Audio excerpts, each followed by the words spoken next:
Place aux quarts de finale, place au pronostic des quarts de finale. Je vais faire un pronostic par quart de finale. On va prendre le temps de parler de chaque quart de finale. Valentin Vachereau, Félix Auger-Aliassime, Alex de Minaur, Alexander Bublik, Yannick Sinner, Ben Shelton en night session. Et ensuite, Daniil Medvedev, Alexander Zverev. Les deux matchs de night session, franchement, waouh, qui sont exceptionnels. Entre le Sinner-Shelton qui peut être un très gros match et le Medvedev-Zverev, entre les deux meilleurs amis du circuit qui passent toutes leurs vacances ensemble, qui s'adorent, qui se font des câlins à chaque match, qui se congratulent à chaque match. Franchement, je pense qu'on a tout pour avoir une super soirée et avoir en climax un Medvedev-Alexander Zverev complètement dingue en fin de journée, je pense. Bon, on va parler match par match. Avant, juste pour vous dire que lundi ou mardi, je vais faire une vidéo, en tout cas en début de semaine, pour parler mon avis sur Paris La Défense Arena. J'y ai été mercredi, et donc voilà, j'ai des vidéos, j'ai des images, je mettrai ça dans la vidéo du début de semaine, et donc j'en parlerai de ce qu'il y a de bien, de ce qu'il y a de moins bien, de ce qui a changé par rapport à Bercy, ce qui n'a pas changé par rapport à Bercy, ce qui était vraiment bien à Bercy, qui n'y a plus, ce qui était vraiment bien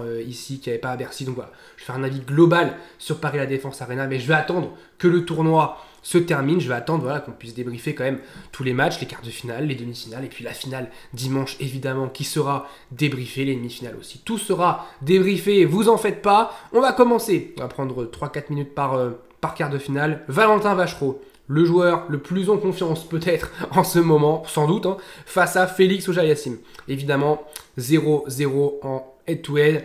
Valentin Vachereau, qui, si on l'avait dit il y a quelques semaines, vraiment, si on l'a dit il y a quelques semaines, tu vas rentrer dans les qualifs de Shanghai. Bon, ça, je pense qu'il y aurait cru. Tu vas passer les qualifs. Je pense que ça aussi, il prend. Tu vas battre Novak Djokovic en demi-finale. Tu vas battre ton cousin en finale. Tu vas gagner Shanghai. Ensuite, tu vas avoir la wildcard pour Paris.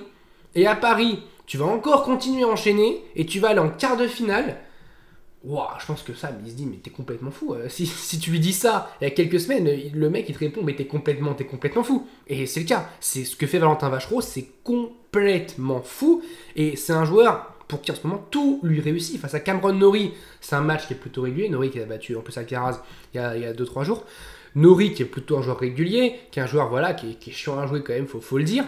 Et le premier set, Vachereau, le tie-break, la gestion du tie-break, énorme. Le deuxième set, c'est Norrie qui se procure le plus de balles de break. C'est Norrie qui se procure les premières balles de break.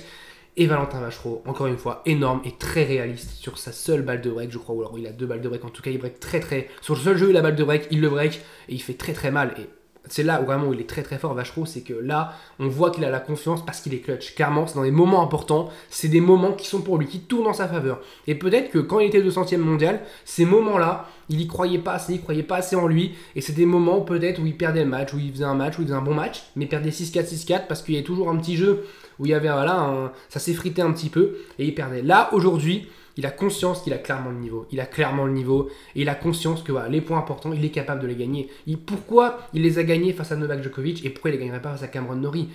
Il est capable de gagner ces points importants. Et il le prouve match par match face à Félix Auger-Aliassime qui a créé l'histoire parce que de ce que j'ai vu, j'étais assez surpris parce que je trouve ça quand même c'est bien comme stat mais c'est pas non plus une chose dingue. C'est que Félix Auger-Aliassime, je crois, au Master 1000 de Paris, c'est le deuxième joueur de l'histoire à gagner ses 3 premiers matchs en ayant perdu le premier set. Alors c'est quand même une stat voilà sympa, mais je trouve ça bizarre qu'il n'y ait que deux joueurs qui aient fait ça. L'autre c'est dans les années 90, j'ai pas le joueur en tête, mais je trouve ça bizarre comme ça parce que franchement, perdre le premier set et gagner le match derrière 3 fois de suite, bon, c'est quelque chose qui peut arriver. Je me souviens de Robredo, ça c'était complètement dingue, qui avait remporté à Roland Garros 3 matchs de suite en étant mené 2-7-0. Ça, par contre, c'était une stat complètement dingue. Être mené 2-7-0 en grand chelem 3 fois de suite et gagner les matchs à chaque fois, ça c'est complètement fou. Mais donc Félix Auger-Aliassime qui lutte encore une fois pour le Masters parce qu'il est tête de série, il est 9ème à la race, il a 290 points de Musetti, donc s'il perd aujourd'hui, c'est fini, parce qu'il peut pas gagner plus de 250 points la semaine prochaine. Donc s'il perd là, c'est fini. Valentin Vachereau aura éliminé Félix Auger-Aliassime et aura peut-être qualifié Musetti au Master, ça dépendra de Medvedev, de Bublik, ça dépendra quand même pas mal de monde, on verra. Mais Valentin Vachereau, moi je dis que là on a un Félix qui est peut-être fatigué, un Félix qui a vraiment beaucoup joué dans cette fin de saison pour essayer de rattraper le retard qu'il a accumulé en début de saison parce qu'il fait une bonne fin de saison, mais il y a eu un trou dans la saison et qui fait que voilà, il est 9ème à la race, donc il serait 8ème. Et bah, je trouve que Vachereau, si Félix Auger-Aliassime fait le même début de match que face à Müller, le même début de match que face à Altmaier, le même début de match que face à Comensana, je me dis que Vachereau, lui, il peut prendre le premier set sur un Félix qui joue pas très bien, et puis dans le deuxième set, il peut avoir du réalisme, comme il a eu face à Cameron Norrie, et il peut tout à fait battre Félix Auger-Aliassime. Donc moi, je dis ouais, Valentin Vachereau va enchaîner, et Valentin Vachereau va aller en demi-finale de Paris. Valentin Vachereau va aller en demi-finale de Paris, c'est complètement fou ce que je dis, mais ouais, je pense vraiment que Vachereau, avec la confiance qu'il a, il a tout pour enquiquiner Félix Auger-Aliassime. Et franchement, en plus, il va pas avoir de pression parce que la pression, il a gagné un Master 1000. Elle est où la pression? Aujourd'hui, c'est un joueur qui a changé sa carrière. Là, il a plus de pression, il a pas de pression. Il peut pas avoir de pression. La pression est plus sur Félix, qui lui joue sa place clairement au Masters. Là où Vachereau, s'il perd maintenant, on va dire c'est très très beau parcours. Et s'il gagne, on dit que c'est exceptionnel. Donc il n'y a rien à perdre sur ce match pour Vachereau qui a tout à gagner. Bublik, demi-nord. Alex demi-nord qui est officiellement qualifié pour le Master. Ça y est, il est officiellement qualifié depuis hier et globalement c'est mérité. C'est un joueur qui est très régulier. Il est toujours là, présent en quart de finale, huitième de finale. Ça coince un petit peu après quand il joue un joueur qui est top 10. Mais globalement, quand il joue un joueur qui est moins bien classé que lui, souvent, très souvent, ça gagne 95% du temps. Ça gagne 3-1 au head-to-head face à Bublik. Mais, j'ai dit 95% du temps, ça gagne face à un joueur moins bien classé. Mais, à Roland Garros, il menait 6-2, 6-2 face à Bublik, tout allait bien au deuxième tour, et puis il prend 6-4, 6-3, 6-2, il prend une remontada par Bublik. Le Bublik qui allait commencer à être on fire pour ensuite battre Draper en huitième de finale, perdre face à Sinner en quart de finale, gagner à l'E en battant Yannick Sinner au passage, Daniil Medvedev aussi en finale. Donc voilà, ce Bublik là qui était complètement on fire, qui était complètement fou, qui était complètement, voilà, qui était un joueur exceptionnel, qui est toujours un joueur exceptionnel, qui a fait vraiment un gros match face à Fritz, parce qu'il sauve balle de 7 dans le premier set. Et il est très costaud, franchement très costaud, Bublik, quand il est concentré comme ça, c'est quel joueur. Quel joueur, il est vraiment capable de tout. Et je crois que s'il gagne le tournoi, il peut se qualifier pour le Masters, donc il y a toujours quelque chose à jouer pour Bublik. Demi-nord, toujours joueur très régulier. Compliqué de pronostiquer ce match parce que globalement, demi-nord, on sait qu'il va être beaucoup plus régulier que Bublik si jamais Bublik part un petit peu en freestyle. Mais Bublik est un joueur, quand il est à 100%, qui va être meilleur qu'Alex demi-nord, qui va créer plus de choses, qui va avoir une palette tennistique plus développée. Mais en face, Alex demi-nord. Et moi, Alex demi-nord, je trouve quand même très fort. J'ai l'impression qu'il est un peu un déni de sale gueule sur demi-nord. C'est un peu en mode, ouais, bon, demi-nord, ok, il est là, mais bon, il a rien à foutre là. C'est peut-être le pire top 10. Ouais, c'est peut-être le pire top 10. Moi, ces avis-là, ok. Mais donc, expliquez-moi pourquoi le pire top 10 se qualifie 2 fois de suite pour le Masters et qu'il y a des joueurs qu'on dit ils sont trop forts et ils se qualifient pas pour le Masters. Donc, qu'on m'explique. Moi, je pense qu'avec demi-nord, il va passer face à Bublik parce qu'il va être plus régulier sur le match. Et je me dis que Bublik, à tout moment, il y a un moment où ses fils ils peuvent se toucher, il peut partir en freestyle. Et ça peut être ce moment-là. Et je vois bien Alex demi-nord à leur demi-finale. Donc je vois une demi Vachereau demi-nord. De toute façon, j'avais dit en début de tournoi, j'avais dit Alcaraz en demi-finale évidemment. Mais j'avais dit demi-nord ensuite qui allait. Donc je reste sur Alex demi-nord, pas de souci là-dessus. Même si bon, à Bublik, c'est pas évident. Attention, j'ai pas dit que c'était facile. Ça va être un très beau match. De toute façon, les matchs ils sont tous très beaux. Franchement, moi, ils me hype tous. Vachereau, Félix Auger-Aliassime, pour moi, ça reste quand même un déci. Demi-nord Bublik, ça reste un déci. Sinner Ben Shelton, on va en parler justement maintenant, c'est un déci. Et puis Medvedev, Alexander Zverev, c'est la guerre. Bon, Sinner Shelton. Sinner qui mène 6-1 face à Shelton. Et surtout, quand on regarde les head-to-head, ça fait 6-0, 6 consécutifs. Parce que Shelton a gagné le tout premier à Shanghai en 2023. Avant de perdre les 6 suivants à chaque fois. Si vous remarquez, à chaque fois, il y a eu un tie-break. Vraiment, à chaque match, il y en a eu un. Il y en a eu un à Shanghai, un à Vienne, un à Indian Wells, un à Wimbledon, un à Shanghai, un à l'Australie, un à Wimbledon. Donc voilà, toujours un tie-break. Donc voilà, peut-être qu'il y aura encore un tie-break sur ce match-là. Ce serait le 8ème en 8 matchs, en 8 confrontations.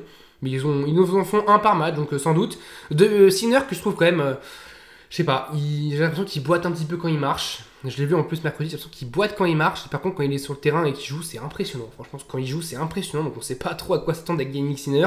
Shelton, que je trouvais vraiment fatigué, qui nous fait un très gros tournoi parce que le match face à Rublev, ouais, là il était pas fatigué sur le match face à Rublev. Donc Shelton aussi qui s'est officiellement qualifié pour le Masters. D'ailleurs, on a 2 Américains au Masters pour la première fois depuis 2006. C'était Andy Roddick et James Blake. Donc ça fait quand même près de 20 ans, 19 ans qu'on n'avait pas eu ça. 2 Américains au Masters. Donc voilà. Mais ouais, nice session. Sinner qui, voilà, j'ai l'impression qu'il boite quand il marche, mais en fait quand il joue, il boite pas, donc j'ai envie de dire tout va bien. C'est bizarre, ça c'est Rondolo, son match. Shelton, c'est pareil, c'est un peu, il peut être très très bon, mais il peut aussi un petit peu être moins bon par moment, et Sinner, ça reste Sinner quand même. J'aurais du mal à pas mettre Sinner vainqueur en fait de ce match. Pour moi, Sinner va battre Ben Shelton.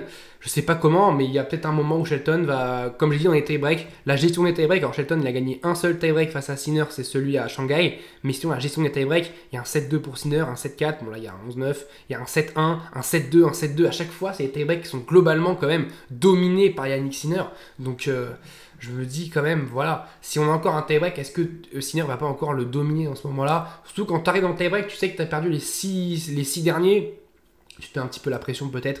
Donc moi je vois un Sinner passer, un 7-6, 7-5, même un 7-6, 7-6. En tout cas, je vois pas beaucoup de breaks sur ce match et je vois un Sinner un petit peu, je sais pas, même en gestion, dans le sens où il va essayer de sécuriser ses jeux de service et peut-être que les jeux de Ben Shelton à 30-0, il va les balancer parce que, je sais pas, physiquement, il me... Je dis pas que c'est pas m'inquiète, il m'interroge. Je suis interrogé, je suis interloqué par comment dire, comment est Sinner physiquement. Je ne sais pas comment il est en fait. J'arrive pas à savoir parce que quand il joue, t'as pas l'impression qu'il est diminué, mais quand il marche, t'as l'impression qu'il est diminué. Donc je sais pas trop. Franchement, je sais pas trop et je m'interroge, mais moi, ce que je regarde le plus évidemment, c'est le terrain. Et sur le terrain, bah, il joue au tennis. Donc tant qu'il joue au tennis, pour moi, bah, il reste meilleur que Ben Shelton, il reste meilleur que 99% du circuit. Quand il est voilà, à son top, bah, il n'y a que Alcaraz qui peut le battre. Donc voilà, là il est peut-être pas à son top, mais même à 90%, j'ai l'impression qu'il est top 5. Donc qu'est-ce que tu veux faire face à Yannick Sinner? Donc voilà, pour moi, Sinner va passer face à Ben Shelton. Dernier match, le match de la guerre, le match entre les deux meilleurs amis du monde. Medvedev, Zverev. Ils s'adorent ces deux joueurs évidemment. Medvedev qui a gagné autant de titres que Zverev sur cette saison, c'est complètement fou. Medvedev qui a remporté un titre, ça y est, let's go. On est libéré. Medvedev depuis 2023 qui n'avait pas gagné un titre. Qu'on a gagné un il y a 2 semaines à Almaty. Alors, les head-to-head, c'est marrant parce qu'il y a 14-7, mais il y avait 5-1 pour Alexander Zverev. 1, 2, 3, 4. Oui, 5-1. 5-1 pour Zverev. Donc ça fait 13-2. 13-2 pour Medvedev depuis 2019, depuis 2020. Allez, depuis le Master 1000 de Paris 2020, depuis Bercy 2020. Ça fait 13-2 pour Medvedev qui a complètement renversé le head-to-head, qui était complètement en faveur de Zverev. Après, c'est beaucoup de matchs 2016, 2017, 2018, 2018 avant que Medvedev explose. Donc voilà, même si Zverev l'a battu au Masters en 2021 en finale et à Cincinnati en 8ème de finale. Mais Medvedev l'a battu. Même cette saison, Medvedev n'était pas bon. Il le bat à Pékin, 3-3. Il le bat à Halle, 7-6, 6-7, 6-4. Il le bat à l'Open Australie l'an dernier dans un match complètement fou avec ce retour bloqué en coup droit qui va lécher juste la bande du filet et passer sur le moment à 5 partout dans le tie-break pour offrir une balle de... C'était pour offrir une balle de match à Zverev. Et au final, ça fait balle de 7 pour Medvedev qui ensuite l'a converti, gagne le match. Mais voilà, Zverev l'a pas battu depuis 2023. Medvedev est sur 1, 2, 3, 4, 5 victoires consécutives. Comme j'ai dit, sur les 15 dernières confrontations, ça fait 13-2 pour Medvedev. Ça, par contre, c'est lourd. 13-2 pour Medvedev. Et Zverev, t'as l'impression que dès qu'il arrive sur Medvedev, il se passe quelque chose, il flippe un peu. Et je me dis, il va encore flipper. Il va encore flipper. Oui, Medvedev va gagner. Oui, Medvedev va aller en demi-finale de Paris. Je le pense, Medvedev va y aller. Et franchement, s'il y va... J'aurais fait un 3 sur 4 déjà en début de tournoi, parce que j'avais dit Medvedev Sinner en demi et demi-nord Alcaraz, et que Alcaraz qui m'aura déçu. Mais Medvedev, franchement, quand il joue Zverev, je sais pas, j'ai l'impression qu'il a tellement la haine contre lui qu'il veut l'écraser à chaque fois, qu'il veut l'éclater à chaque fois. Alors Zverev aussi, il a la haine de Medvedev, mais je me souviens du match à Monte Carlo où il s'embrouille, enfin où Medvedev il jette le piquet par terre, enfin c'était n'importe quoi. Les deux, franchement, il se passe toujours quelque chose. Zverev qui dit que voilà, Medvedev est pas fair play, Medvedev il dit que Zverev personne l'aime, bref voilà. Ils s'aiment beaucoup les deux, donc ça va être un très beau match en plus en night session, ambiance électrique. Et puis Medvedev, bah... Voilà, face à Munar, il fait un très bon match. Face à Dimitrov, il fait un énorme match parce que Dimitrov n'est même pas rentré sur le court. Donc il perd pas un point sur ce match-là. Et puis bah, hier, face à Sonego, bah, c'est un match qu'il est capable de perdre il y a quelques mois. Hein. C'est un match qu'il peut perdre il y a quelques mois. Mais qu'aujourd'hui, il arrive à gagner parce qu'il a repris un petit peu de confiance. Mine de rien, il fait quand même une bonne fin de saison par rapport à ce qu'il a fait en début de saison. Et puis Medvedev, pareil, s'il gagne, il peut aller au Masters. Le truc, c'est que... est-ce qu'il va gagner? Parce qu'après, il y a quand même Sinner. Et ouais, mais peut-être qu'on aura le premier Masters depuis 2019 sans Medvedev. Et ça honnêtement, moi je vous le dis, ça me fait un peu chier parce que j'adore Medvedev et ça me ferait vraiment chier qu'un joueur comme Medvedev ne soit pas au Masters. Mais le problème, c'est que sur cette saison, il ne le mérite pas. Parce que la saison, c'est pas juste les deux derniers mois, c'est tout ce qui s'est passé depuis le début de saison, c'est tout ce qui s'est passé depuis le 1er janvier. Et ce qui s'est passé depuis le 1er janvier, c'est clairement mauvais pour Medvedev. Donc voilà. Mais j'espère qu'il va un petit peu sauver sa saison sur ce sur ce pari. Donc, globalement, Vachereau, Félix, j'ai dit Vachereau. Deminor, Bublik, j'ai dit Deminor. Sinner, Shelton, j'ai dit Sinner. Medvedev, Zverev, j'ai dit Medvedev. Toujours joueur en bleu en fait que j'ai dit. Vachereau, ouais, en bleu. Deminor en bleu. Sinner en bleu, Medvedev en bleu. Dites-moi vous, vos 4 demi-finalistes. Qui vont se qualifier? Qui va se qualifier en demi-finale? N'hésitez pas à liker, à commenter, à vous abonner. Si la vidéo vous a plu, on se retrouve très vite pour parler de ces quarts de finale, pour parler des demi-finales qui arrivent évidemment. Je vous dis salut à tous, portez-vous bien.